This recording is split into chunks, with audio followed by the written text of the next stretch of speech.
दिनों तक तलाश करने के बाद समंदर में पनडुब्बी का मलबा मिला। टाइटन पनडुब्बी के लापता होने के बाद से ही पूरी दुनिया में लोग उसमें सवार 5 लोगों की सलामती की दुआ कर रहे थे। पनडुब्बी 18 जून को टाइटैनिक जहाज का मलबा दिखाने के लिए कनाडा के न्यू फाउंडलैंड से रवाना हुई थी। लेकिन अमेरिकी कोस्ट गार्ड के मुताबिक समंदर में उतरने के कुछ देर बाद ही टाइटन पनडुब्बी में तेज धमाका हुआ था, जिससे उसमें सवार सभी 5 लोगों की मौत हो गई। ये पनडुब्बी 18 जून को कनाडा के न्यू फाउंडलैंड से रवाना हुई थी, लेकिन समंदर में उतरने के 2 घंटे बाद ही उसका संपर्क अपने जहाज से टूट गया। जैसे ही ये खबर सामने आई, अमेरिका और कनाडा की रेस्क्यू टीमों ने अटलांटिक महासागर में सबसे बड़ा अभियान शुरू कर दिया। बाद में ब्रिटेन और फ्रांस की नौसेना भी इस अभियान से जुड़ गई, लेकिन 5 दिनों तक समंदर में चप्पे चप्पे की तलाशी के बाद उन्हें टाइटन पनडुब्बी का मलबा टाइटैनिक जहाज के मलबे के नजदीक मिला। टाइटैनिक जहाज का मलबा कनाडा के न्यू फाउंडलैंड से 644 किलोमीटर दक्षिण में है और टाइटन पनडुब्बी का मलबा मिलते ही उसमें सवार सभी लोगों के मिलने की संभावना भी खत्म हो गई।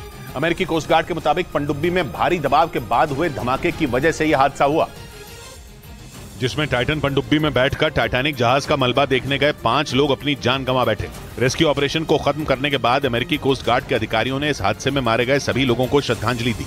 I offer my deepest condolences to the families. Titan पनडुब्बी में 5 लोग सवार थे, जिनमें ब्रिटेन के कारोबारी हैमिश हार्डिंग भी थे, जो एयरक्राफ्ट कंपनी एक्शन एविएशन के चेयरमैन थे। उनके साथ पाकिस्तान के सबसे अमीर कारोबारी शहजादा दाऊद और उनके बेटे सुलेमान भी इस पनडुब्बी में सवार थे। इनके अलावा फ्रांस की नौसेना के अधिकारी पॉल हेनरी और टाइटन पनडुब्बी बनाने वाली कंपनी ओशन गेट के सीईओ स्टॉकटन रश भी इसमें मौजूद थे। उधर अमेरिकी कोस्ट गार्ड का दावा है कि अटलांटिक महासागर में टाइटन पनडुब्बी का मलबा ढूंढने में रिमोट से चलने वाली मशीन ओडिसियस 6K ने बड़ी भूमिका निभाई। दावा है कि इस पनडुब्बी की तलाश में अटलांटिक महासागर का हजारों किलोमीटर का इलाका छान मारा गया और इसके लिए दुनिया भर से कई जहाजों को भी लगाया गया।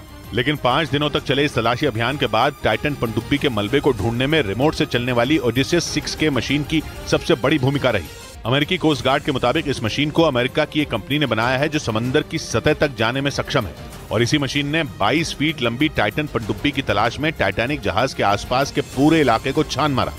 दावा है कि काफी तलाशी के बाद ओडिसियस 6K मशीन को टाइटैनिक जहाज के नजदीक ही टाइटन पनडुब्बी का मलबा मिला।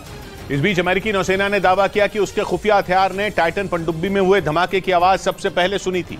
अमेरिकी नौसेना के मुताबिक उसने कई दिन पहले ये आवाज उसी जगह सुनी जहां अंतिम बार टाइटन पनडुब्बी ने अपने जहाज से संपर्क किया था, और इसके लिए अमेरिकी नौसेना ने एक ऐसे खुफिया उपकरण का इस्तेमाल किया जो समंदर की गहराइयों में किसी भी आवाज को आसानी से सुन सकता है। दावा है कि 18 जून यानी जिस दिन टाइटन पनडुब्बी 5 लोगों को लेकर टाइटैनिक जहाज का मलबा दिखाने के लिए रवाना हुई थी, उसी दिन अमेरिकी नौसेना ने अटलांटिक महासागर में धमाके की आवाज सुनी थी। लेकिन खबर है कि वो बिना सबूत किसी नतीजे पर पहुंचना नहीं चाहती थी। इसी वजह से अमेरिकी नौसेना ने ये बात छिपा कर रखी। मीडिया रिपोर्ट के मुताबिक अमेरिकी नौसेना ने जिस खुफिया उपकरण से धमाके की आवाज सुनी थी, उसका इस्तेमाल दुश्मन की पनडुब्बियों पर नजर रखने के लिए किया जाता है।